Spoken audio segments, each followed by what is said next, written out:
The views and opinions of this program are those of the hosts, guests, and callers. There is substantial risk of loss in trading futures and options, which you should carefully consider prior to trading. Well, let's take a deep dive into the cattle markets as we near the end of 2024. That's one sector of the ag economy that has been doing well. Prices have been good, really across futures at the sale barn and more. What do things look like, though, as we're wrapping up the year and we're heading into 2025? What does that demand look like, et cetera, et cetera? Joining us now for a conversation, senior analyst, animal protein with Rabobank, Rabo Research. Lance Zimmerman is with us here today. Lance, good to talk with you again, my friend. Hope you're doing well. Doing great. Thank you for the time today. Well, let's dive in here and maybe just set this up overall picture. What's the sentiment you're feeling from cattle producers? I know we got a new Global Beef Quarterly from Rabo Research to talk about in here as well. But maybe before we really dive into some of these things, what's that overall sentiment feeling like here? Are we nearing the end of the run in this cattle market? What do you think, Lance? Yeah, no, I think as we look at it right now, sentiments for most cattle producers are pretty positive right now. As we look at it, especially the last, I'd say two and a half weeks, the feeder cattle market has been absolutely on fire. As we look at it right now, depending on where you are in the countryside, feeder cattle prices are probably anywhere from $5 to $10 a hundredweight higher.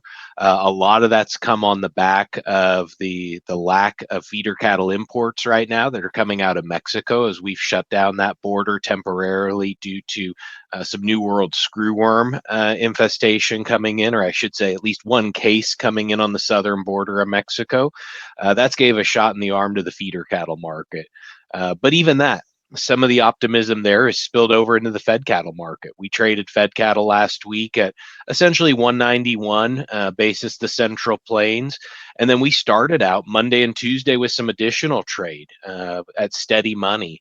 Usually, when you start out the week early at steady money, that usually means good things for the rest of the week. And that's been the case. We saw some online trade happen at 193 already today. And so we're on track to end the month of December with even a greater positive note in the cattle side than we did in November. Well, how about that Global Beef Quarterly? Let's get a couple notes there. I believe that came out the end of November. Any Yeah. big highlights that you guys found with the latest quarterly research? Yeah, I think the biggest thing for folks to take away from our global outlook as we assess the next year. And we really took a moment in that quarterly in the feature article to break down how things are looking as we project out to 2025. And I think the biggest thing for your listeners to take away from that feature article is that supplies globally are tightening. You have declines in Brazil, declines coming in the US, declines coming even in China. We've seen continued declines in Europe the last several years. That part's not new. The Chinese market seeing a decline is significant. It's their first decline in essentially a decade. Brazil's been in a very aggressive expansion mode. They're pulling back and hitting pause. And then obviously we know the story quite well in the US. Of course, we're going to see increasing production out of Australia, but even based on our analyst estimations there, the rate of that increase is tapering off and is probably going to look more steady relative to the growth trend it's been here lately.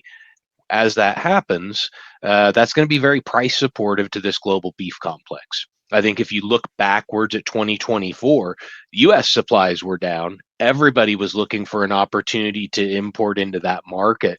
But yet, as you compare the price of our 90% lean trim, we got as high as $380 a pound on that product. Today, it's closer to about $320, $330 a pound. But that was still, even at its widest point, about a 25% premium to the imported product coming in from Australia. There just wasn't a secondary bidder on that market. The U.S. consumer is the wealthiest beef consumer on the globe, and they were the market setter. If we get the rest of the global production countries that we talked about earlier to see tighter supplies, that's probably going to have an underpinning role in these global markets and bring that global price a little bit closer to where we see the U.S. market today. Well, Lance, let's talk about this too. I know on Wednesday this week, USDA posting some updated retail prices, and we think about that retail demand and the support there, especially as we work through the holiday season, end of the year, et cetera. I mean, what did some of those latest price points show us? Talk about that and weave that into our conversation a little bit here. Yeah, we saw November all fresh USDA retail beef price at just about $8.05 a pound. That's a little bit softer than we saw last month. It's certainly down from the highs we saw earlier this year, but some of that's seasonal. As we go from our summer grilling season into the fall holiday run, typically the only item that we really brag about a lot this time of year is prime rib and tenderloin. A lot of the other areas of the carcass, especially ground beef, tend to trend a little bit softer as we come out of the grilling season and come into this fall holiday run. And so as we look at it, yeah, it's softer. Of course, if you're a cattle producer, you'd love to see it continue to charge higher. But the other side of that coin is this gives consumers and this gives retailers some breathing room right now. It gives them an opportunity to put some product on special. It gives them some opportunity to readjust after what have been some very aggressive price hikes throughout this past year. And it allows consumers and everybody to level set again through this slower demand period that we tend to go through in the fourth and first quarter of next year. And it'll position us better for the spring of next year when typically we see those prices increase again. And as we know, we're in a tighter supply environment. We've seen 5+ years of cow herd contraction. Supply is going to continue to be very supportive to price going forward. Tighter supply is going to be supported to price going forward. But it's really neat as we look back on 2024. Again, 11 months of the year are booked. Through that 11-month period, it's the highest retail demand that we've seen compared to other periods from January through November since 1986. Just a phenomenal beef demand year. And so, yes, we want to talk about a lot of these higher prices coming because supplies are adjusting lower. But honestly, as we look at it, stronger weights, really only declining cow slaughter, while fed slaughter actually is showing small year-over-year gains. And then that 25-pound increase in carcass weights, 20% increase in imports actually allowed supplies this year to hold relatively steady. Probably not going to be the case as we look to next year.